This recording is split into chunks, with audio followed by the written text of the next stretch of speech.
Hey there, happy day 1110 of What's She Up To Now. Sharon Horne-Ellstrom here, sharing my journey as I transition from the brick and mortar real world of business, I like to call it the real world, to the online world. And the online world of business is, of course, real business as well. And many companies and many industries have migrated faster than we ever thought possible to the internet because of the pandemic. So all good things. Been trying to get people to get online and at least have an online component to their business for years, spinning my wheels trying to figure that out and how to help them. And the pandemic was probably the biggest shove, the biggest push that could have ever happened in terms of making my life so much easier because of that.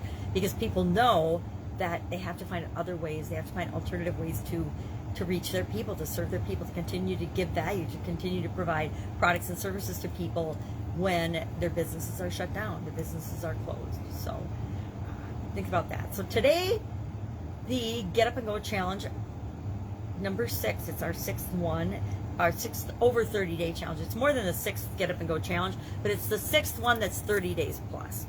And in that, I teach the SOAP framework. Sorry, it's backwards. This was actually my original SOAP for the SOAP framework.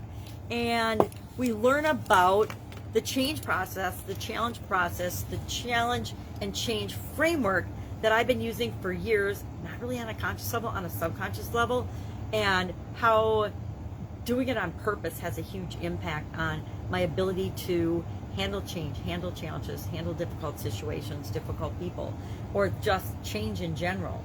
Now, I've been handling changes for a long time and had to deal with situations that most of the world will never know about, but all of us have that, right? We just have never experienced this massive change where hundreds of millions of people, if not billions of people, actually billions of people, have all been impacted by the COVID pandemic. Now, we've been impacted in different ways and to various degrees, but I don't think hardly ever in our history have so many people been impacted by the same root cause. You know, the root cause of all the changes and challenges is this pandemic. If the pandemic had never happened, if we never had the COVID virus, of course we'd have flus and cold season and things like that, and people would still be dying, but from different things, a bigger variety of things. Now it seems everybody is dying of COVID, so, or all the deaths are being attributed to COVID, which we won't even go down that road.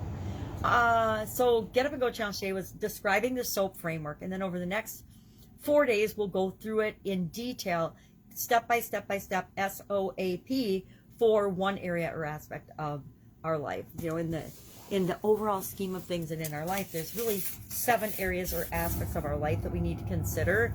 Learned this from, Tony Robbins, I think, and Jim Rohn decades ago, literally decades ago.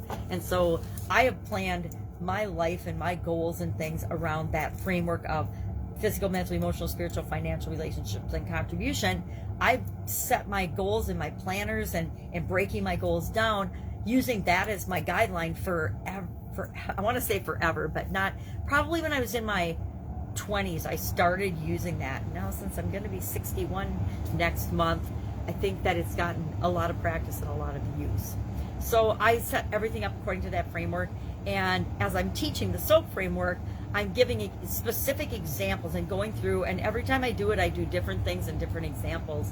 So I let everybody pick what area do we want to start with, and then I have to think of what in my life am I working on, and I pick an example from what I'm personally working on, and I share that example. Okay, well, what's the story? What's the situation I'm telling myself about this particular thing with this particular area and aspect of my life? What are my options? What are the possible ways of dealing with that situation in that story? Once I get clear on what the story is, not just what I'm making it up to be in my mind, then I can look at solutions and options, possibilities and options. Then, as soon as I look at all those and I get myself a good bunch of possibilities, not just 1 or 2, I'm going to pick one and I'm going to take an action toward making that a reality to solve my problem or deal with the change I'm experiencing. And then I'm going to notice, am I making progress? Did it move me in the direction I want to go or not? If it didn't move me in the direction I want to go, do I need to do it again? Have I just not given it enough time, etc.? And then I decide what's my next action. We loop back over and over and over again until the change or challenge has been resolved. And then, as part of progress, anything that we can automate or make a habit or a ritual that will continue to move us toward the end result that we want in that area or aspect of our life, we're going to find a way to make that a habit or a routine. Maybe we're doing a physical thing and we want to increase our energy and our level of activity. So we decide one of the things we're going to do is exercise 3 times a week at the gym, and then we're going to go for a walk in nature the other 4 days of the week. And we're going to put systems in place like scheduling it, putting the gym on our schedule and the walk on our schedule to make sure we actually continue to do it and follow through and progress toward better health, more energy, whatever it happens to be. So, do one thing every day that centers you today. Yesterday was about focusing on one thing. Today it was about the 1,000 things that interest you. We should have one profound interest and then 1,000 or so other interests, things that we're interested in. So today we're going to share some things that we're interested in on our list of 1,000. And I rattled off a couple things on the video today. Supersize your business. Our idiom today was, a chain is only as strong as its weakest link. And that's a good one. That's a pretty good one to remember because it has a lot of implications in different areas and aspects of our life. It's interesting, and I didn't think of this example until I was reminded about electricity. A fuse is intentionally installed in a circuit and is the weakest link on purpose. So we have fuses in anything that's got electrical circuits and currents. Think of our cars, our stoves, our refrigerators, anything that's got an electrical circuit or current in it that helps it work. There's a fuse involved, and it's designed to fail and to be the first thing in that circuit that fails because it protects everything else from more damage if something else were to fail or the circuit were to break or fail somewhere else. And so that reminded me that there's always a positive spin or a positive side to everything that we consider. So every change, every challenge, anything that happens to us, we have to remember that along with what feels bad, there's things that feel good if we're willing to go forward and look for them. And then, that's a good idiom. It's got so many implications for our lives as well as for our businesses. So I'm working on those. We've got a brand new baby in the house, which is so exciting and so energizing. I'm just loving that. They're going to the doctor today, so I'm going to do some cleaning and do some projects while they are gone. And I'm doing reading a preview book for The Amazing Victoria Gallagher, which is a topic that is a little bit of a rough topic for me. So it's actually cool that I said I would do it and that I'm reading and reviewing this book.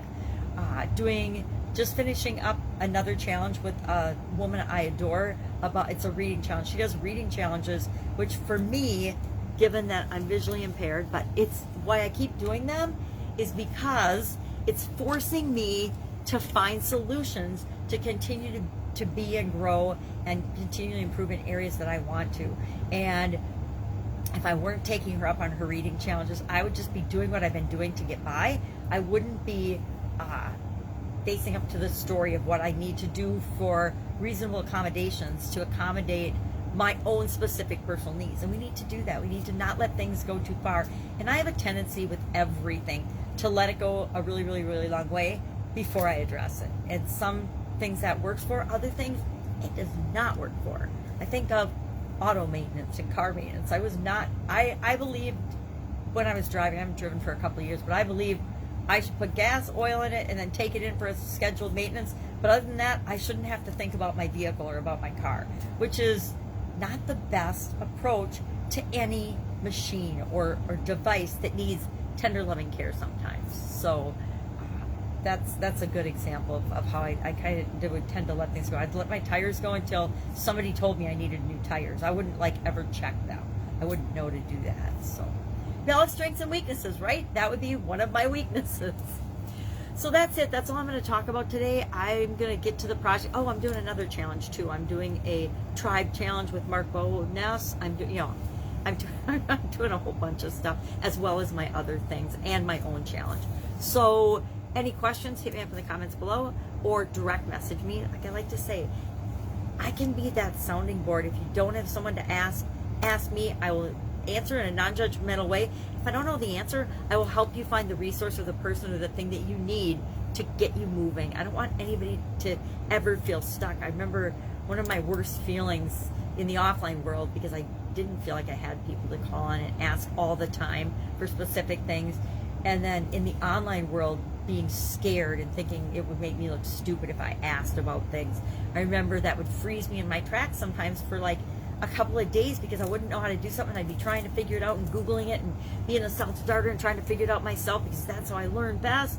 And then I'd get frustrated, and as soon as I would type in the question to ask, the answer would appear in my head. It was just my own resistance to asking that was blocking me from seeing what was right in front of my face. And so I encourage you to be quicker to ask. Now, it doesn't mean you don't be a self-starter and try to figure stuff out, or at least, you know, if you have a problem or a question and you haven't at least done a search for it or a Google for it to try to find the solution, shame on you, because you can find a solution to almost any question on the planet by Googling or one of the other search engines to ask the question, by going to Quora, by going to any one of the other question asking sites, going to your industry specific questions and answer places, or what was I thinking about that? I was thinking one more thing about that, but there's answers everywhere that, you know, when we were coming up in our businesses, there just was nothing. There was no internet when I was building businesses and still in business. And then when the internet came along,